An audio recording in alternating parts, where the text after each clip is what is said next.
Hey everybody, this is the House of Shade, and today's episode is co-hosted by Red-Eyed Bear and CryptoChem, and we're joined by Carter Woetzel, co-founder of Shade Protocol. And later in the episode, we're joined by Sandy of the Stake or Die team to discuss Shade Protocol's first live product, staking derivatives. In today's episode, we discuss what a staking derivative is, talk about the minting process, learn about the pros and cons of derivative assets, introduce a proprietary scoring system for validators, discuss the role of governance, and we get some Shade Alpha from Carter himself regarding an upcoming event. Now let's jump right in and join Red-Eyed Bear and CryptoChem for our discussion on Shade's newest primitive, staking derivatives.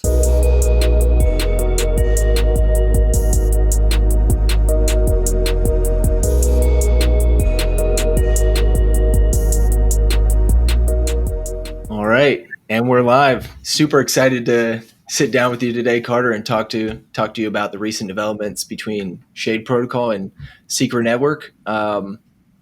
Super excited. Today's topic is going to be staking derivatives, specifically Shade liquid staking derivatives, and got so much good content to cover today. So before we get into the content, I want to give you a chance to introduce yourself to anyone who isn't familiar with you or any of the work that Shade Protocol is doing right now. 100%. Thanks for having me on, guys. My name is Carter Woetzel. I'm one of the lead researchers and economists for Shade Protocol. For those of you who don't know what Shade Protocol is, it's an array of connected privacy-preserving DeFi applications. We feel fundamentally that DeFi is being built totally transparent, and there's some serious problems with having totally transparent DeFi. And so we want to build the full suite of DeFi products, all under the umbrella known as Shade Protocol. And the product we're super pumped about is Silk, which is a privacy-preserving stablecoin. But today, we're going to be talking about staking derivatives because it's actually the first product that's launched. It's out there. It's live. You can use it. It's one of Secret Network's first privacy-preserving staking derivatives. And today, I just look forward to a great discussion about why staking derivatives matter, why they're important, what are the risks, and how is it relevant to Shade Protocol. Yeah. And before we get started, I just want to congratulate you guys on successfully launching your liquid staking derivatives. I know outside of the actual token launch and the airdrop, this is probably the next big momentous step towards getting to mainnet is actually putting a product out there that people can utilize and interact with. So again, congrats on what you guys are doing. And just for anybody who hasn't heard of what staking derivatives are or isn't familiar with the product you guys have put out, could you maybe give us a little bit of background on what a staking derivative is from like a general concept idea? Totally. So when proof of stake blockchains came along, consensus was tied to staking. And what staking is, people lock up their collateral with a validator who is processing transactions, processing blocks, and in return for locking up collateral and protecting the overall security and consensus of the blockchain, those people that lock up their collateral are privy to rewards, known as staking rewards. Now, the trade-off here is if you ever want to get access to your underlying principal again, you have to do something called unbonding, which is where essentially you have to wait 21 days to get that initial principal that you locked up. Now, the reason this lockup period exists is for volatility absorption. It helps kind of secure the overall protocol. And it's also a security mechanism. The reason your collateral is getting locked up is because you're protecting against 51% attacks. If over 51% of the collateral is locked up and is staking and is contributing to consensus, some random actor can't come in and buy up 50% of the supply, right? That is why proof of stake exists. That's why you get paid to stake. You are securing the system. But as time went on, people looked at all this locked collateral and said, wait a minute, there is like a lot of value just sitting there and it's not really unlocked. What if there was a way to create a liquid market where people can trade tokens that are claims on that underlying collateral? We would suddenly have this whole derivatives market where we can, move these tokens around, use them in lending products, trade them, liquidity provide. We're unlocking all this value for users. And that's ultimately like what a staking derivative is. Additionally, staking derivatives have been made where you're able to not only have this liquid token, but your token actually appreciates in value because you directly tap into the rewards that are accrued by that underlying collateral that's securing the blockchain. So it's the word, derivative. It's kind of scary, but if I had to really turn in one sentence, it's just we've created a market that represents stuff that's locked up. You can buy, sell, trade it in a way where you're no longer stuck having to wait 21 days to get your original principal back, because you can just trade a representation of that locked collateral. Somewhat of a confusing concept, but super, super important for DeFi. One of the problems of derivatives, and we haven't really seen this discussion pop up, and we're starting to see it a little bit actually come out on Ethereum, is what happens when your derivatives market is significantly more liquid and large than the underlying collateral that's locked. So I would love to dive into that discussion at some point and talk about how Shade Protocol is already front running that problem as it pertains to the Shade staking derivative, which is going to be a staking derivative tied to Shade staking. And the product we launched was a staking derivative for Secret Network. SCRT is this gas token on Secret Network that you can also stake and earn passive revenue on. We launched a staking derivative for it called Staked Secret, STKD-Secret. You can look it up. It's on CoinGecko. And it was a great first product launch because we soft launched it. We didn't hype it. We learned a lot about what it means to go live with a product other than like an airdrop. And we've now economically learned some lessons about how we can be even more careful with our staking derivative. So I recently saw a phenomenal analogy for the way to think about staking derivatives and kind of like what it actually does for DeFi and end users. It was basically trying to think about stake tokens effectively as the Schrodinger's cat, where you can have this thing that exists in two realms simultaneously. Like you have this locked liquidity in the POS chain's consensus mechanism, but you also have it available as liquid tokens available for trading or interacting with other DeFi products, which is that's so cool that it can do both of these really, really important things at the same time.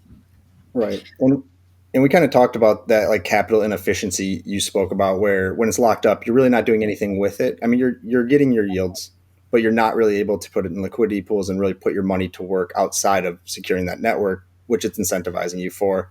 But I guess my question is, and just to anyone who's kind of new to the staking derivative concept, how does that work where if I were to say I want to take one secret and turn it into a staked secret, which is now a derivative, how do you guys go about, tracking that and making sure that you don't have multiple different or I guess duplicate versions out there being traded? sure. So the way the system works is there's essentially there's a smart contract out there, right? That's immutable, and people lock up secret, and in return you get stake secret. And what stake secret is a derivative token. It's a claim on the pool of committed secret to the contract plus rewards, right? So if there's 100 of the staking derivative in circulation and there was 100 secret that was committed to the pool and 100 rewards that was generated there, your one stake secret would get redeemed for one secret plus one secret from the rewards pool, right? Like you get your stake secret. It's a proportion that you directly are able to claim Okay. from this accruing rewards pool, as well as the committed secret that's been pushed there. Okay. I'll pause there in case one of you guys want to try to reframe it better than me, but that's like functionally how it works. And that's how the staking derivative slowly accrues in value over time, because the only part of the redemption process proportion that's changing is the accrued rewards from that pool. So like you have the principal pool, you have the rewards pool. This one is slowly growing over time, and your stake secret is a proportional claim on that initially committed secret as well as the growing rewards. So, Yeah. No, I think that's a great way to describe it. I'm still kind of caught on this. Like before I really started looking into staking derivatives, which was right around the time when you guys hinted about creating your own staking derivatives, I didn't realize how big of a need there almost is within proof of stake consensus chains. And I think, I don't know what made it hit home more for me, but I was reading about basically it the capital efficiency problems that are existing between proof of stake and proof of work, and why you actually have some of the problems there could actually lead to on-chain security. And a lot of that revolves around the assumption that you have your system's users are rational profit-seeking agents. If they're earning rewards staking, and they're making X percentage APY or APR, and then you also have these other DeFi products that can promise them greater return, then people are going to unbond and leave the staking to go, chase yield in some other primitive. And then now you have the chain that is less secure. And so when I really started looking into some of these scenarios, it became more abundantly clear to me that there actually is a need, not necessarily just a want, but an actual need for staking derivatives. So I'm super excited that you guys are kind of not necessarily the first movers within Secret Network, because I know there are other groups that are working on staking derivatives, but emphasizing that there is a need for this, especially within kind of the suite or array of products that are underneath Shade Protocol. Yeah, and we fully expect that, as Shade normally does, there will be some unique features or some unique aspects to your guys' contracts and functionality of your products. There always seems to be something innovative you guys kind of sneak in there. So I'm excited to see what that'll be. Okay. 100%. Yeah. So with all that being said, obviously I believe, and you guys believe, that there is a need for these staking derivative tokens, but there's nothing is ever perfect. There's always going to be some inherent risks with these products. So I was hoping to touch on some of the risks associated with staking derivative products. I think the biggest one is obviously a smart contract risk. If there's any sort of vulnerability or bug in the smart contract that can be exploited, that poses a risk to anyone delegating or collateralizing tokens with the contract. So could you maybe speak on how you guys are able to mitigate that smart contract risk, and also address some of the other risks that are associated with general staking derivatives?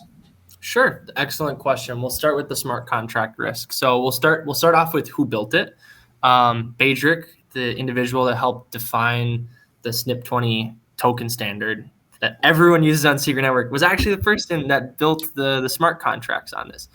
Granted, it was in collaboration with core Shade Protocol devs, because after the initial work was done, Shade Protocol developers came in, we tested it, we needed the full, checked out on all the single features, unit tests, made sure everything feature-wise was there that was going to be needed for it to be able to be put out there comfortably and accomplish what we needed to accomplish.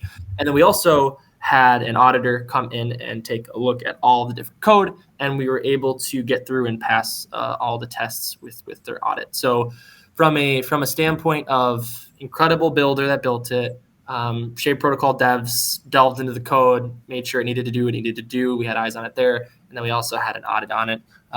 Obviously, there's still risks there, right? Every single smart contract has a degree of risk. But personally, as a team, in terms of initial liquidity, I think over approximately $1 million worth is already out there. The core contributors were some of the people that spun up that initial liquidity. So we believe in our own smart contract. We're willing to take the leap of faith on what was built.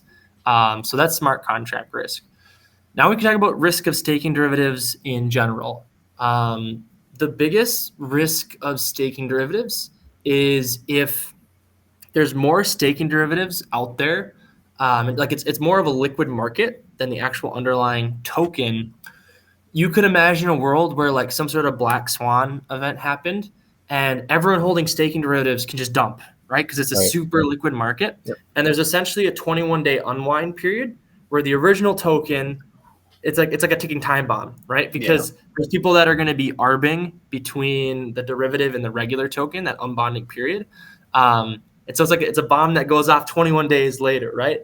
But the problem is markets are smart. So at the point that enough staking derivatives exist, the regular token market would start to follow the derivative market. And at the point that has happened, staking is no longer really absorbing volatility anymore. Right. And that is the danger of derivative markets. When the derivative market when the derivative for the underlying token becomes a bigger market than the underlying token itself. And we've seen this happen in traditional markets when you have very liquid derivative markets tied to very illiquid, immovable assets. And so I feel like from a Web3 standpoint, I'm seeing a sprint towards derivative markets without anyone being like, wait, if guys, we can look back on history in traditional markets and see where this can be a very dangerous effect. And so in shade staking derivatives, we're not securing a blockchain, we're securing a peg. So if the derivative market becomes so large and there's some sort of black swan event, that 21-day unbond could break the entire peg. If you were to not design the derivatives market in a quote unquote regulated way. Mm-hmm. And so this is why with shade staking derivatives, the way we're planning it, it works something like this. You stake 100 shade, and you'll have the right to mint out of that 100 shade. 10% of it you can mint like a staking derivative with, and that one, that staking derivative exists is a claim on that underlying 10 shade, not the full 100 shade, just the 10 shade. And so this means that Shade Protocol governance has the ability to self-regulate the size of its own derivatives market, right? And so this means if controllably for every one shade staking derivative that exists, 90 shade is truly locked up and absorbing volatility. If there was ever a derivative market's blow up, it's only going to be affecting 10% of that shade stake, not the other 90%. Right. And so then we have truly protected ourselves against an unwind event. What's the trade-off of this? Our derivatives market isn't quite as liquid as maybe it could be. What's the upside? Safety. We still get to unlock a lot of the value. And even probably the coolest part is the protocol is regulating the size of its own derivatives market. How freaking cool is that, right? So that's the innovation we're kind of taking with shade staking. Okay, so just to make sure I'm understanding that correctly, so what you're saying is like basically with shade you're able to set a cap on what you're able to create derivatives of. So like you're saying, it doesn't get to the point where you have so many derivatives that whenever it goes to cash them in, there's not even enough basically to cover. So I have never heard that as a solution, but it's another great one by Shade.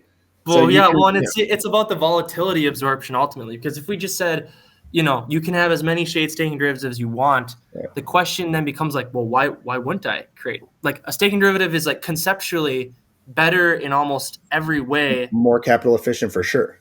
Exactly. Yeah. But there's danger in that capital efficiency to the underlying security of the overall protocol. And in this case, that's tied to Silk's peg. And so we have to defend that first and foremost. So once again, we're front running this. And actually, I wish Sandy was on this call because he was the one that brought up this derivatives problem of like, we were talking about, hey, like the shade staking derivative, we want it to be, super cool product. It's, we have super fluid staking mechanics that we can't fully talk about yet, but like, we're really like multiple iterations. And then we kind of had to stop ourselves, and Sandy kind of challenged all of us on like, do we really want the derivatives market to be this liquid?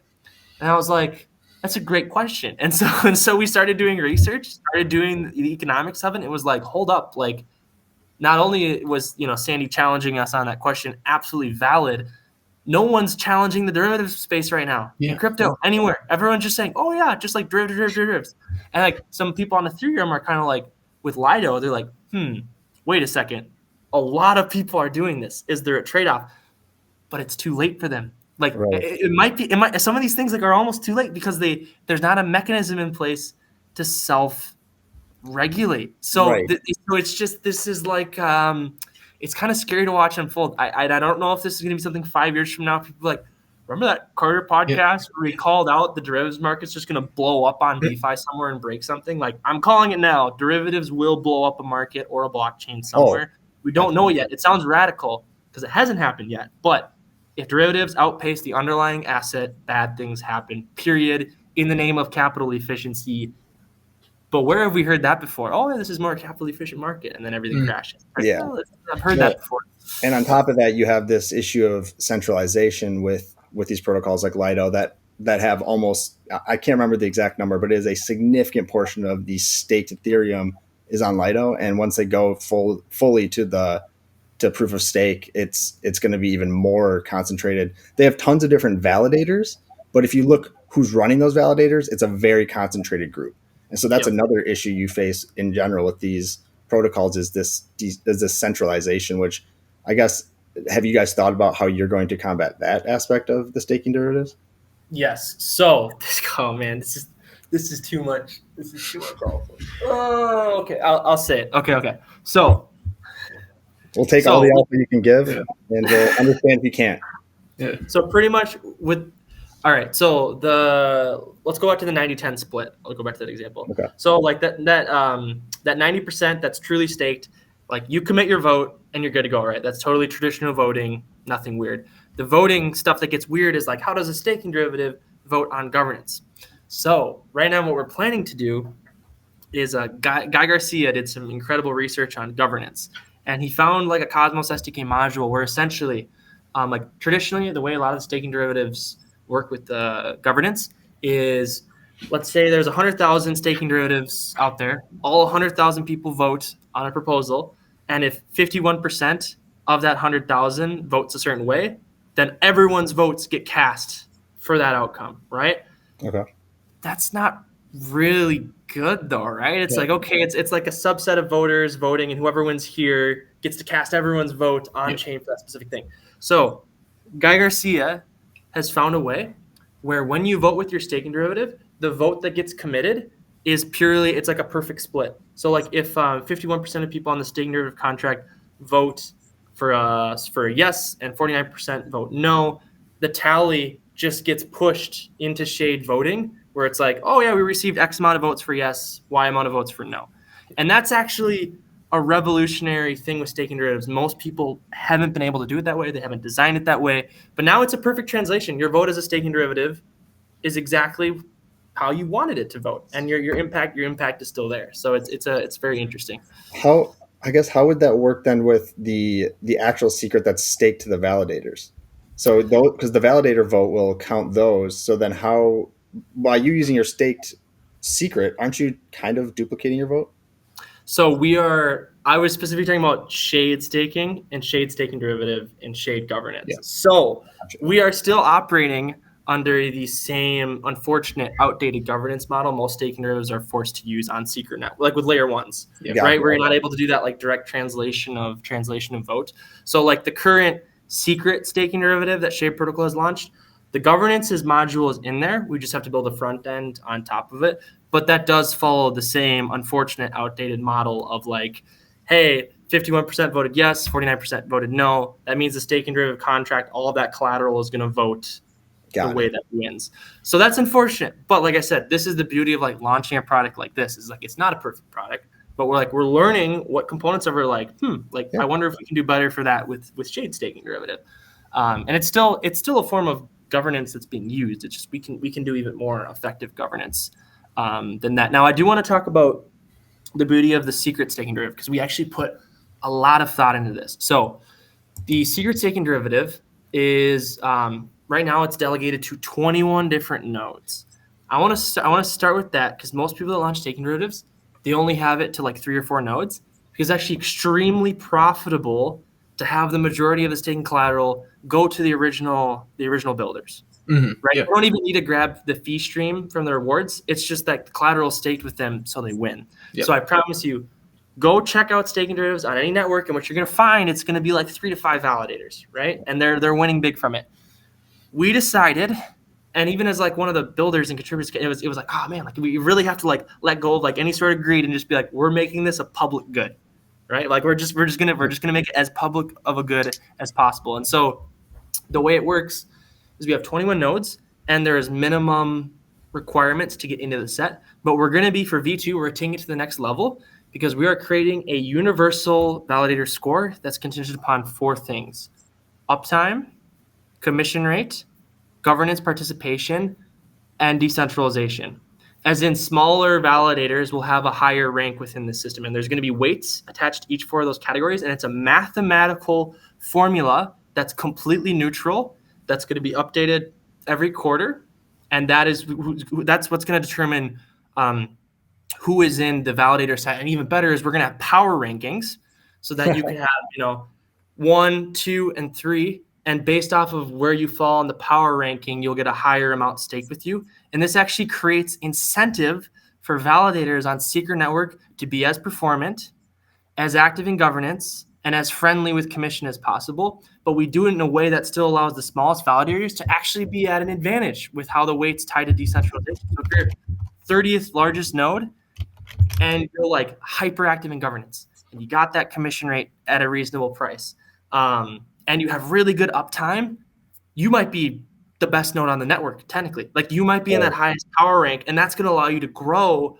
quickly. And so this staking derivative has the opportunity to make Secret Network more secure, more performant, more decentralized, and more active in governance if we do it properly. So yeah, I love that idea, honestly, because every time I go to delegate to any validator, I head off to the block explorers, kind of look at uptime, try to look at their website and see kind of what they're about and who runs it. And it's kind of tough to find a centralized place where you can get good information. You kind of have to do your own research and then just go with what you know.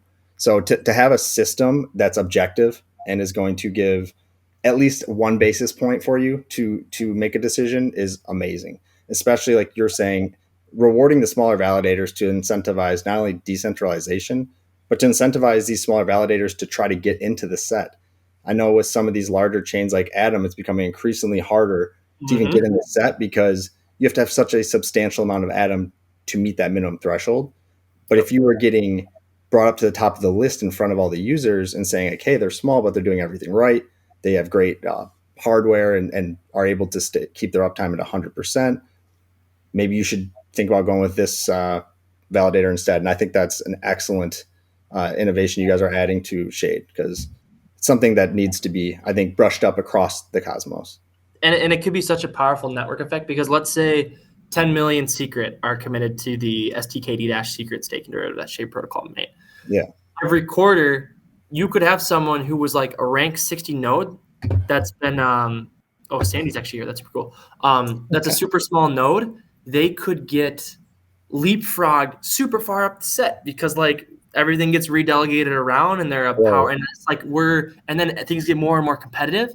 And that's good because people are differentiated on the basis of metrics that are neutral and makes the network better. So it's I think it's going to be a beautiful system, and it's ultimately going to be up to the community to decide how much secret do we want to put into SGKD-secret because it's very much oriented as a public good. So it's an experiment. We'll find out. Yeah, and that is actually an interesting question. How do you or what have you guys even considered? Like, how do you come up with a number that you think is sustainable? Also, welcome back, Red Eye. Yeah, welcome back.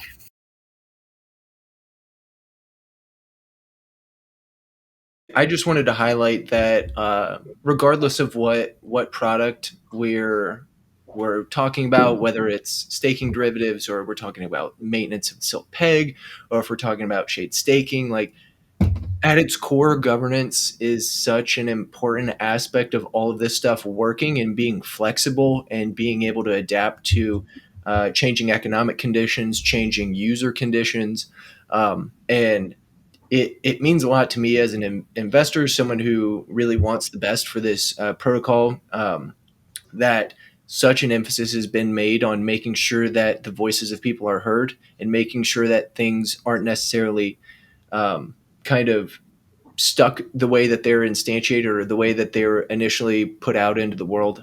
Having that flexibility, the transparency that goes on with that flexibility, like it's good to be able to change things, but also being transparent about why and what was changed is also super important. And I think Shade Protocol has done a really good job of this. And talking about the validator sets, the rankings of validators in there, that's a perfect example of ways that not only are you guys trying to emphasize the need for security, like proper decentralization in the security of the underlying network, but also helping raise the standards, for the people that are participating in governance, or at least have like a big face in governance within protocols. Because like no one really cares what I as an individual delegator think about a governance proposal, but people look to validators for like, okay, they think this particular way or they have a stance on this topic because they have these other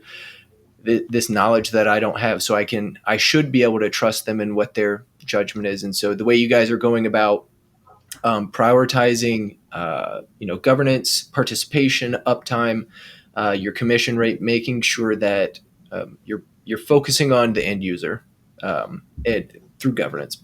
That was the main thing I really wanted to highlight, just because it kind of gets it's like an afterthought. A lot of times people are focused about the product and how much money you can make and this and that, but on the back end, governance is such a crucial portion of all these overall products with the protocol. Sandy, I was telling them how the next quarter we're adding in the iteration, and actually I don't even think you've heard about this yet, Sandy, but like we're working on a formula that's going to it's like a universal score across validators, and then there's going to be like a power ranking system where like the higher you are up in the power rankings, the more you get delegated to from the staking derivative, and the 4 metrics are where you are in the validator set. So there's a mathematical curve like system where like the more secret you have staked with you, the less points you earn from like this decentralization category. And it's just like a curve that goes down, right? You have like x-axis and y-axis is like amount of secret staked. X-axis is like your score from that category.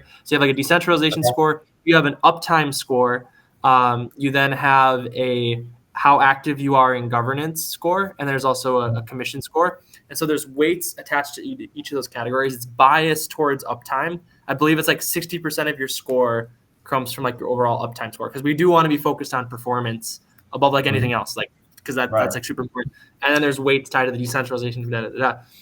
And then if we do this right and more people start staking with this staking derivative that we've launched, the more influential and competitive it will be for validators to be part of this 19 to 21 person validator set and like be as performant as possible to earn as much delegation from the staking derivative. So sorry, Red Eye, I just want to hop in because that's a new thing that Sandy doesn't even like fully know that like we're working on this in the background. This is a mathematically.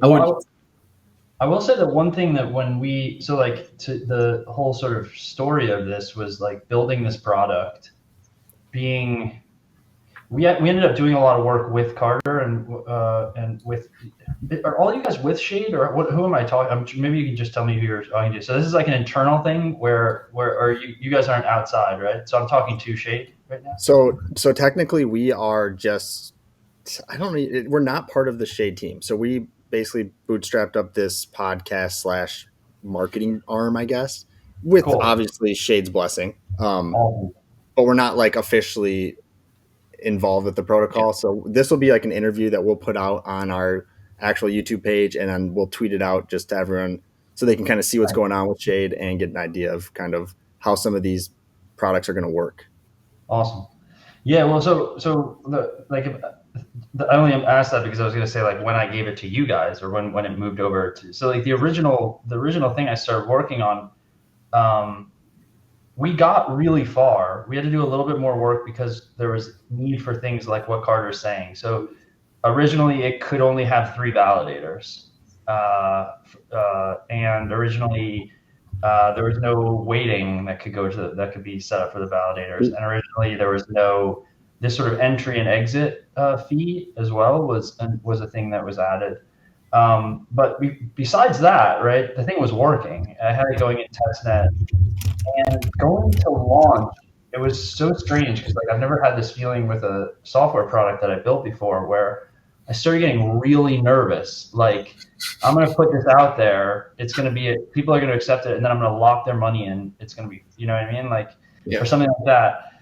But, and then beyond that, it was like, can I structure this in a way where I'm like, do I have the ability to, or the bandwidth to really manage this and think through these things that you guys are saying. So when Carter said, we had a conversation about what staking derivatives, like should everything in Shade be a staking derivative? Like, like why have lockups at all if you don't have to? And then we talked about the value of that. That's like as far as I can take this. But then what's cool about Carter and you guys is that you have then a team of people in place. You then take it back, you mix that sort of generic sort of like feeling, like qualitative advice or qualitative thoughts that I have and quantify it and then come up with like a really good aspect. those types of things is what makes me feel like it ended up in such good hands, because we just weren't ready to.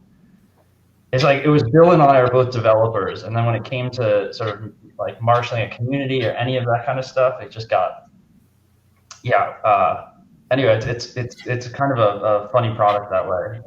But I would really like to get your opinion. We were talking about something earlier, talking about the risks that that staking derivatives pose to consensus on larger POS chains.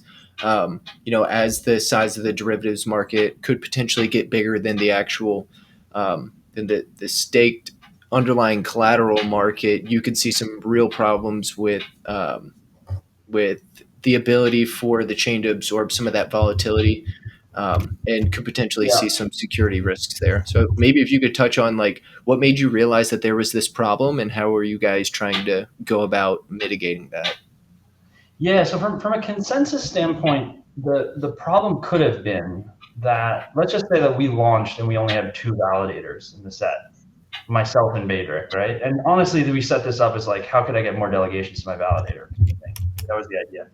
So if it was to take off and become super popular for whatever reason, then you could run into a problem where we just become too big. And not only that, but the way voting worked, and I isn't using this yet, or we're not sure if it's going to be used, but the way voting worked was that it was an inner staking derivative consensus that would then be all of the weight of it would go to one decision, right? And so you could end up in this position where like 51% of the staking derivatives people wanted one thing, 49 wanted other, and then all the weight of it. And if it was too big, that could get in the way of governance.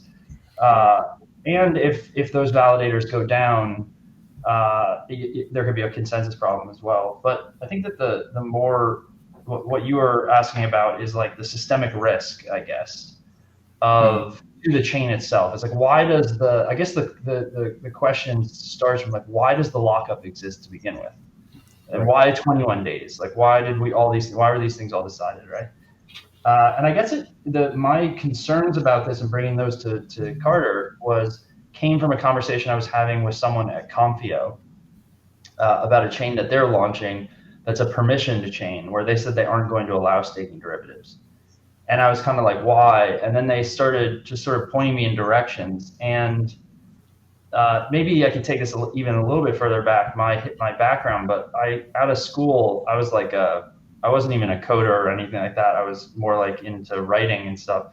I got a job at a hedge fund with no experience whatsoever. And that was in 2006 that I took the job. And by 2006, we were already like the fund I was working for was massively invested in subprime real estate, mortgage-backed securities. Oof. And the whole thing it started out as like, we think this is a good bet. And then it became, we were actually invested in the guy, Michael Burry from Scion. Yeah. The Permabear, yep. I went out to like a due diligence meeting with them. It was the craziest thing. I met him very briefly, but I talked to like their compliance people, and it was like, you're in 2006. The market has been going up. No one sees any problems. We're sitting in this room in Cupertino or wherever it was, talking about what happens if Bear Stearns and Goldman Sachs and a few other banks all go out of business, like all go under. And it was like, well, how are we protected? And he had come up with this crazy scheme of how to constantly be moving cash back and forth to protect themselves along the way. And I think you saw that in the movie, just sort of in terms of looking like he didn't make out the best of everyone. I mean, he did well, but like he was so scared, I think, of the world falling apart that he kind of tried to, he took a lot of money off the table, let's say. But that was the sort of environment I came up in, and thinking about, my boss kept being like, we're either going to do really well, or we should all think about what we really want to do. That has nothing to do with like a functioning society. Like, should we become fishermen, or you know what I mean? Like when money stops having value type thing. And I was like, okay, those are our two options, right? Either we crush it or the world falls apart. I was like, I'd rather be in that position than like whatever. But what ended up happening was we crushed it. The world didn't fall apart, and then we got absolutely crushed because everything was systemically tied to the same thing, right? So it was like we didn't see that we could make a lot of money over here and lose a ton over here at the same time. And that, so everything I'm thinking about when I look at DeFi is informed by this. And everything I think about is like, what does the unwind scenario look like? What happens if USDT decouples? And like, what happens if all, and so in that context, when someone says to me, I'm not going to allow staking derivatives, I start thinking like, okay, well, what is going to happen, Right. If this goes wrong. And so that's this vibe that I'm giving you is the vibe I gave Carter. Like, we got to be thinking about like, what's the point here and what will happen. And it could be the fact that our bots are working really well, but if the price just keeps going down because people are pulling out, and then someone's going to end up arbing to the point where they end up with a ton of worthless staking derivatives. You know what I mean? And like that didn't help because the price was still going down, fueled by the fact that these people could get out before they had a chance to take a beat and say, oh, well, maybe, like I suffer from this as well. Like sometimes I'm mostly invested in Secret, so I'll look at Secret and I'll see the price drop and I'll think, what's going wrong with Secret, right? Right. And all I have to do to not freak out is say, well, what's going on with Bitcoin or what's going on with, and if Bitcoin, most of the time the graphs are aligned. So that like really gut level stuff, but then like more thought out stuff, 21 days is a really good time for you to be able to have those thoughts, you know what I mean? And say like, is it right for me to get out or not, kind of thing. So at the same time, I think staking derivatives provide all this ancillary value though. And it's because of the lockup that it allows it, right? Because it's the 21-day lockup, you can then leverage that for stuff that we've talked about, like lending and other things like that, I guess. Right. Yeah. Right, Carter? I'm yeah. No, I mean you're right on the money, and like that exact conversation. I was in the shower that night, hot shower, just sitting there. I'm like, dang it, Sandy's right. Like we need to change how we're doing staking derivatives for Shade, because like that is a long-term risk, and like here's at a minimum we need to make it variable enough that like governance at least has the ability to quantify how much risk it wants to take within the size of the derivative market in relation to what is truly locked up. So it's like at a minimum, we're introducing a slider. We're not taking the absolutist stance of like no staking derivative. It's like we're going to have this very conservative value, and technically governance would have the ability to expand it. And like I've always said, at the point you lose faith in governance, its ability to regulate these things, and it's like you've essentially lost faith in consensus and people able to publicly work together to have optimal solutions. Now, some would argue that's why other protocols are so good, like Bitcoin, right? Like things that are just like mathematically, the rules are set in stone. There's no rule for them to. So philosophically, Shade Protocol, I think, is taking the leap of faith with saying, all right, like governance could say, yep, we can have this massive derivatives market. But we have to take that risk. We have to take the risk that we have enough intelligent people in the larger community to participate in sliding this lever in a safe way.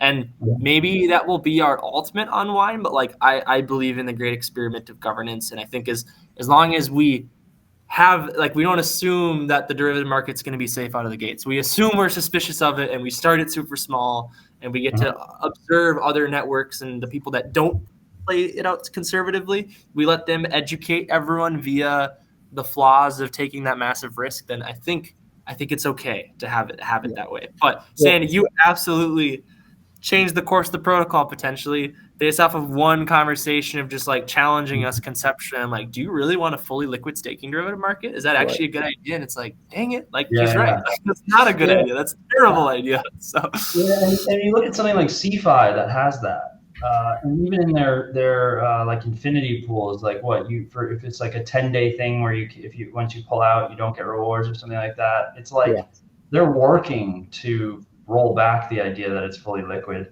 And when I heard originally that Shade wasn't like that you guys had your own staking, but it locked people in, I thought that was a really good thing. And so then we started talking about like the capability which your developers actually, it was like they solved the problem in a really interesting way. But I was like, well, it's like just because you can solve it, it doesn't mean you want to, that type of thing. Yeah. I can say. Oh, sorry, go ahead.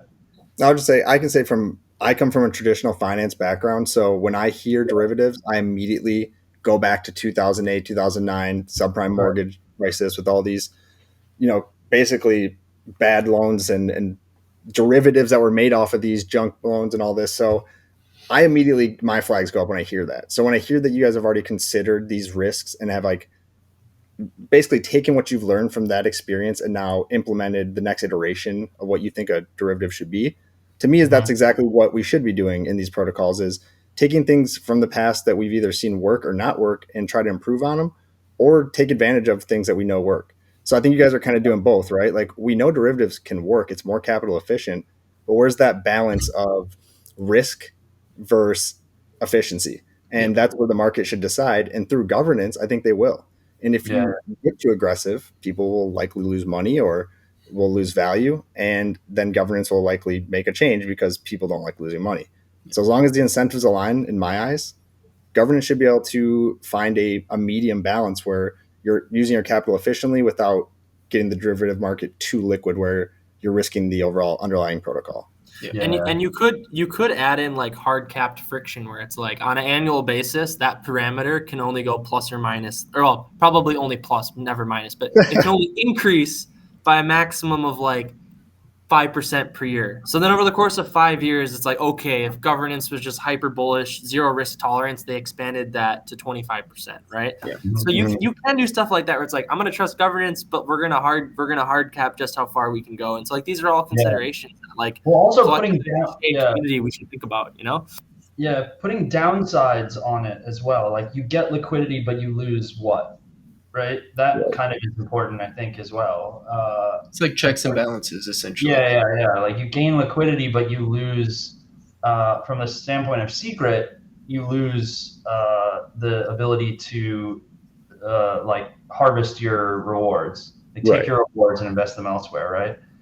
There's also an interesting thing about I don't think shade will play into this, maybe, but from a it's actually a weird thing to think about, but I'm like the most boring person. I'm thinking about the dumbest things. But from a tax perspective, when you stake, right, you're earning rewards on top of your token, right? So you never actually sold that token. But if you buy a staking derivative, I think technically you're selling that. You're exchanging it for a different asset, and then going back and forth. So if you were sitting on like a lot of gains and wanted to then stake it, I mean, with secret, I guess it's a little bit less, well, I guess it's what you want to report or whatever. But I've thought about that a lot too, is like, do I want to take a big chunk of money that I'm sitting on, like, that has very low cost, and buy into another token when all I'm really trying to do is earn rewards? You know what I mean?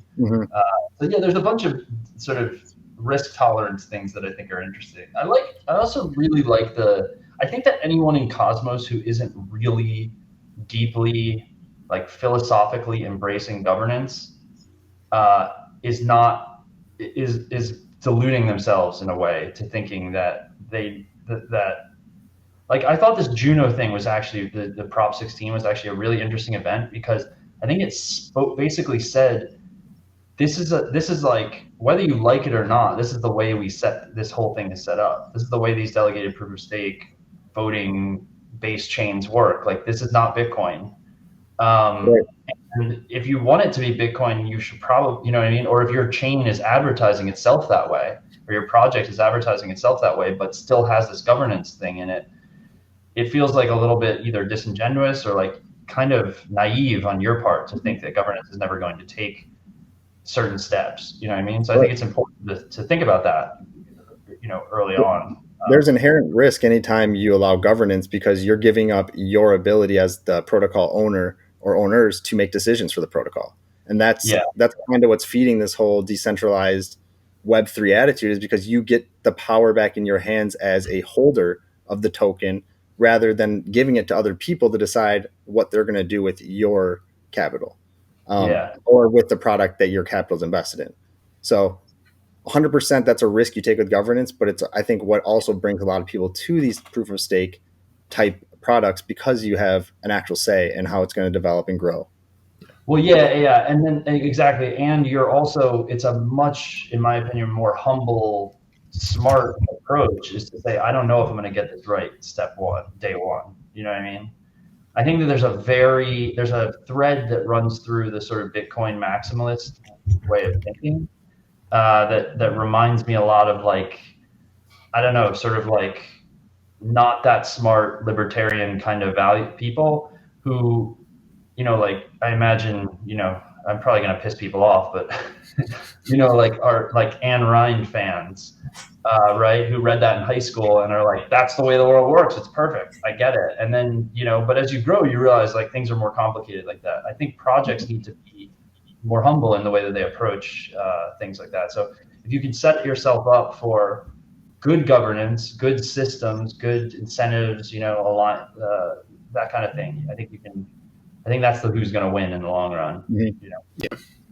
So I do want to take a minute to highlight. Like I absolutely love this governance talk. I could sit here for hours and talk about it and the applications of it. But I do want to take a quick minute to highlight some of the other aspects of Shade Protocol specific staking derivatives that they offer. And there's obviously going to be some slight differences between individual staking derivatives on the same network. So, difference between Shade staking derivatives and anyone else that's making them for secret. And then obviously throughout the Cosmos ecosystem, there's going to be some slight differences. But I think from my standpoint, one of the biggest things that's an advantage for what Shade is doing is you have the private staking that's available. And I know based on the roadmap, you guys talked about eventually providing staking derivatives for other L1 tokens or other app chain tokens, which if you can still provide that same sort of private staking for those chains that aren't private by default, that's a huge win for users in other ecosystems who still want to support that project and that network, but also want to maintain that personal private, that privacy preservation. And then personally for me, I'm no tax professional. I'm not a CPA or anything. So anything that helps simplify my reporting obligations, it gets a big thumbs up in my book. And so trying to think logically about the way that the value accrual works with staked secret, in my head, you're going to have less transactions that are going to be viewed as taxable events. If you could, in theory, for a year, only submit one transaction of minting or collateralizing your tokens, get your stake secret, and collect all the rewards without ever having to submit another transaction until you want to unbond or sell. Mm-hmm. So for me, that gets a huge thumbs up. Yep. And then we also talked about that minimizing the centralization of validators. And how important that is with one, promoting sustainable delegation standards and sustainable validator standards for what people who are kind of leading this community, the way they should act, the way they should kind of set themselves up. I was hoping maybe you could talk a little bit about the private staking, because I think with later on down the roadmap with adding more tokens, that's going to become really important to people who probably don't realize it right now. Right. Yep. One thing I'll jump in and say, I think with this formula that we released, I think it's going to set a new standard for I think someone should launch a layer 1, and when you stake, it's just distributing out based on this mathematical equation that's based off of performance, governance, participation, how small you are per seller. It just seems like the whole. So yeah, anyways, it'll be interesting. Sandy and I have talked about this. There's so many experiments that are going to happen in the next decade with, Cosmos chains with governance. It's really, really cool. But on the private staking side, we have at least one or two individuals that are hopping on probably in early June, and they'll probably be purely devoted to staking derivatives and potentially bringing them cross-chain with the cross-chain smart contract calls. We have to have the cross-chain smart contract calls with, Cosmos 1.0 to be able to pull off what we're envisioning with staking. So there'll be interesting architecture challenges. It's just fundamentally, we believe you should be able to trigger staking on another chain on secret network ultimately with those native assets. and be able to have, we're calling them ports, and there's got to be a way for it to have treasuries on multiple chains that are all communicating and working with each other to pass Gotcha. assets around. And like, I don't want to speak to that any further because I have a lot of research and stuff I've written. That's just, it's not, the world's not ready for ports yet, but like that will be a discussion at some point in the future. I'm also assuming that I feel like I found a little nugget in Shade Protocol's Medium article about staking derivatives where it talks about hinted at there's logic in the governance for Stake Secret to incorporate shade stakers so that they can impact governance on Secret Network. I'm wondering if that's going to be utilizing that same sort of technology you're talking about. Yeah, I mean, I don't want to fall down the rabbit hole too much, but yes, that is possible. That like technically shade stakers could vote on a staking derivative of another L1. That brings up really interesting philosophical questions though, because like people who mint the staking derivative might not be shade holders, so it's like that becomes really interesting. Like, do we really? But then like maybe you could somehow mix the two together, where it's L1 token voters of the staking derivative and shade token holders having a say in some sort of like governance proposal. So things, the lines get really blurry, but the possibilities do become really interesting, and we'll definitely be exploring what that looks like. But the dream for staking derivatives is for all the different app tokens coming out on Secret Network in the next year, all the big ones, hoping to have Shade Protocol launches a staking derivative for them if they're open to it, which is important to note. And then besides those SNP token staking derivatives are going to launch, then it's figuring out the cross-chain, multi-chain L1 staking originating on Secret Network. So big goals. It's going to be fun to knock those off one at a time. So and obviously shade staking derivatives, that creates another revenue stream for the protocol. I think last time I talked to Austin or whoever had those numbers, it was somewhere maybe around 350 Secret or so that's already been of revenue that's gone to or will go to the treasury, which is awesome to hear. And I guess kind of along these lines, maybe this is something that Sandy can answer, but will shade staking derivatives in the future be able to handle reward accrual of multiple tokens rather than just one? So you imagine something like Shade, if the goal is to have all these uncorrelated assets providing revenue streams for Shade stakers, how could you weave that into a Shade staking derivative token? Obviously, this is probably something that's still in development. We're still in just trying to work through it logically, but I'm just curious if you guys had made any progress on that or what you think it would look like. It's challenging, right?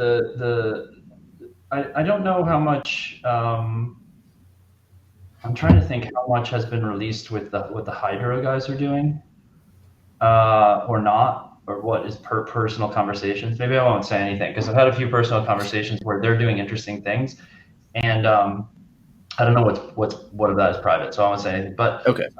The idea of trying to have a staking derivative in which you are like, as long as it's the same asset that you buy in, it makes calculation of what the price of that is sort of a relatively. I mean, it's just very simple because the underlying the rewards you're earning are one-to-one matched with the thing that you staked with, right?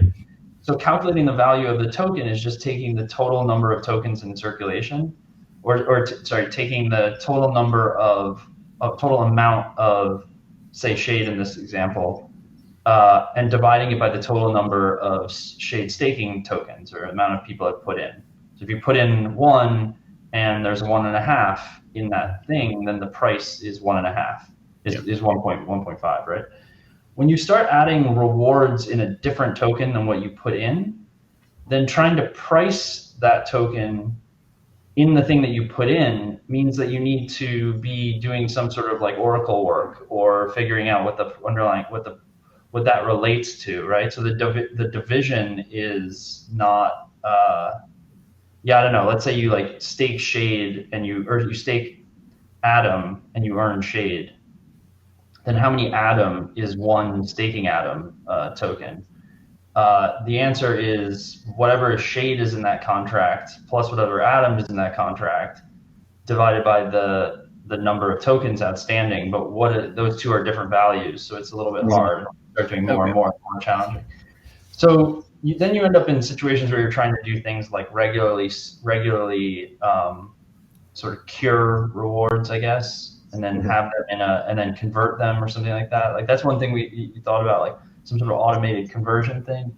I trust that there are solutions to the problem. Some of the solutions to the problem actually are challenging because they require stuff to happen for, like, anytime someone switches between accounts, that gets really difficult. And so you have to do something every time something switches, which also takes gas and does other things, you know? Yeah. Not to give a sort of not a great answer, but I think that this is something that's in research. Is that right, Carter? Like currently, yeah, I mean, very much so. I'll say that like shade staking will be flexible enough where you'd be able to receive multiple types of rewards.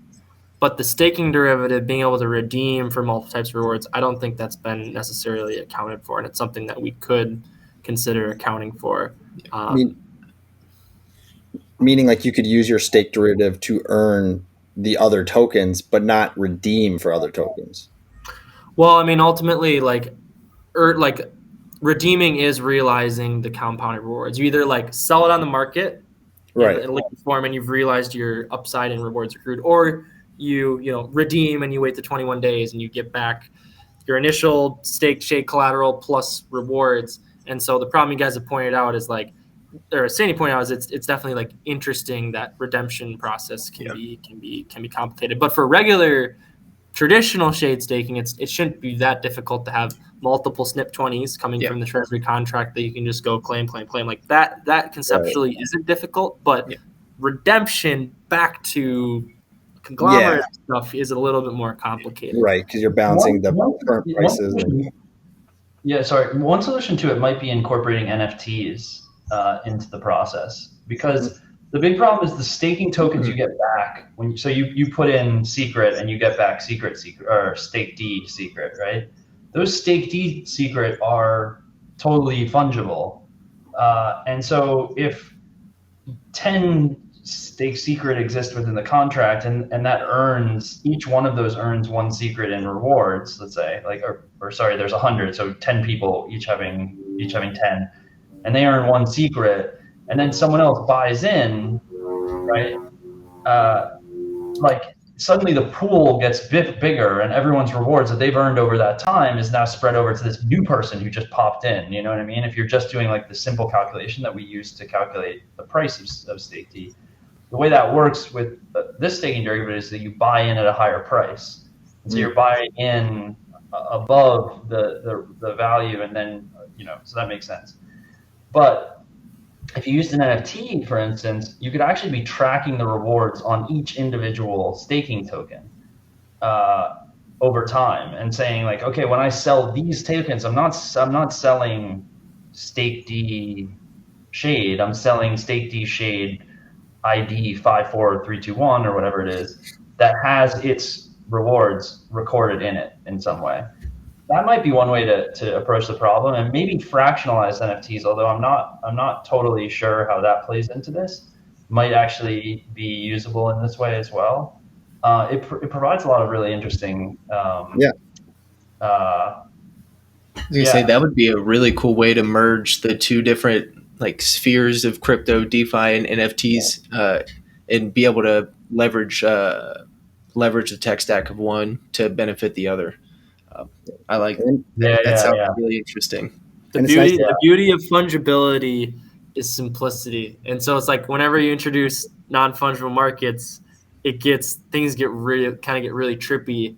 Yeah. Like you kind of have to surrender the fact that you're not going to have a market for like these individual things. Like the reason bond markets work in the traditional world is like there's just like so much demand for those non-fungible assets that like we can't have liquid non-fungible markets, right? Like in differentiated products. But like we're existing in such small markets that like that type of NFT product can solve like the user experience and like components of the problem. But then it opens up a new problem of like is there really demand for a market around those types of NFTs? And so it's so interesting. The NFT stuff, I've still wrapping my head around how it can cross over into the financial markets of DeFi. And my answer is we're just not big enough yet for a lot of them. It doesn't mean it can't work though. It's just like that's always my gut instinct to NFT solutions, DeFi stuff.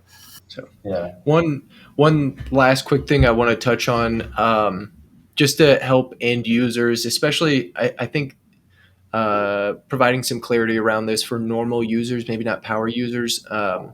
Or maybe I'm getting it totally backwards. This is more important for power users. But could you guys maybe explain the difference in the pathways that people can take to acquire stake secret? So obviously you can collateralize your tokens with this contract, mint out stake secret, or you can swap for it on the DEX. What is the pathway and the cost associated with each of these different ways of acquiring the token look like?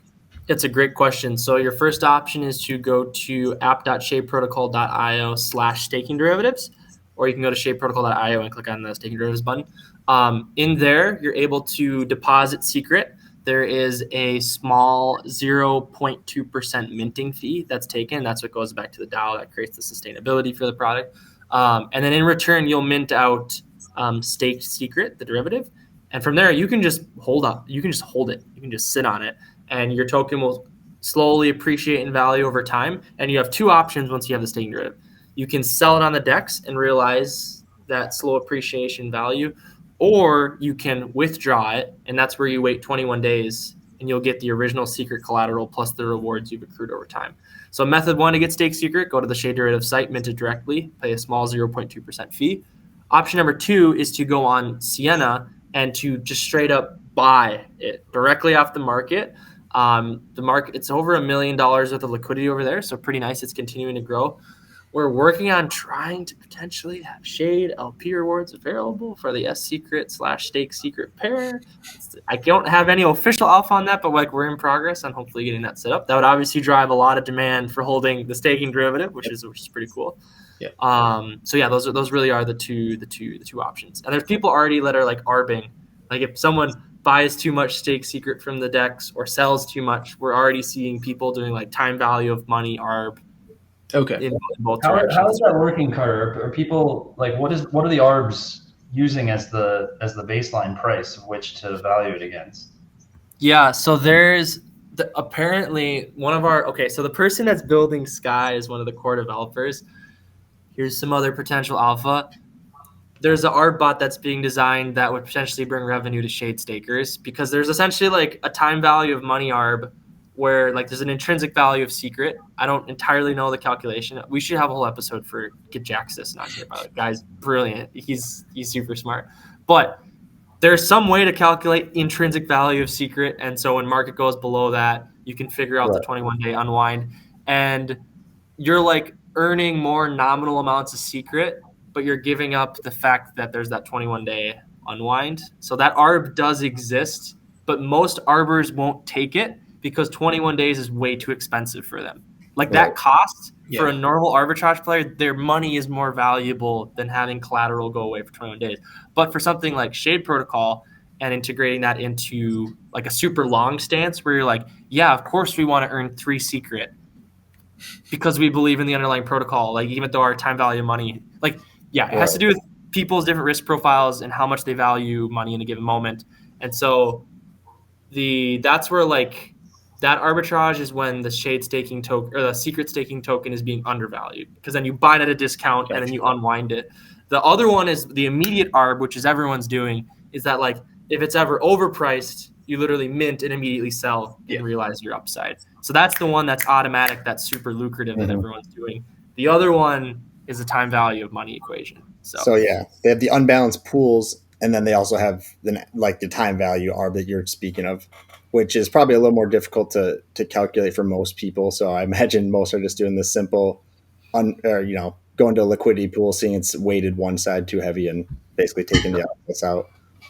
And you could potentially have Sky, the arbitrage bot, be able to sidestep, let's just say, sidestep a minting fee, sidestep a withdraw fee, maybe sidestep a DEX fee, and be able to ultimately bring revenue back to Shade stakers in a unique way that only Shade stakers have access to. That whole concept of creating that little gap that allows the bot to participate. I love it. Love the idea. Decentralized monopolies. Those are the rumors I like to hear. Right. Yeah, this has been such a phenomenal conversation.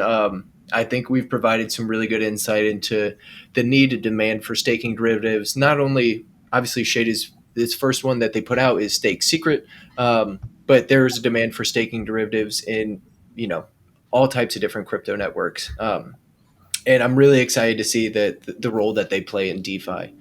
I'm incredibly excited to see what other staking derivatives products that you guys put out in the future. I think Staked Shade is the next one on your roadmap that's going to be coming out. So we'll definitely be looking for that, especially with considering how excited I was for Stake Secret. But I want to give you, Carter, a chance to talk about any things that are coming up on Shade Protocol's roadmap. Big events that you guys are looking forward to. Go ahead. Yeah. So we have something called the Convergence that's coming June 7th to 8th, Austin, Texas. Be there if you can. There's going to be some very, very good alpha drops that happen. There's going to be some Shade Protocol events where the community is meeting up in person specifically for Shade Protocol. And the way we're reviewing the Convergence is we've been having so many different ideas and products, and they're all converging on this date and this moment in time.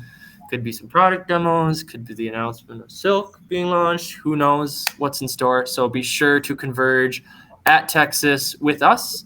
And in the interim, there's another primitive that we're hoping to be launched before the Convergence, but I can't reveal that yet. So, So between now and June 7th and 8th, we got something special in store. Should be fun if all goes well. It's a perfect cliffhanger to end this. Really on.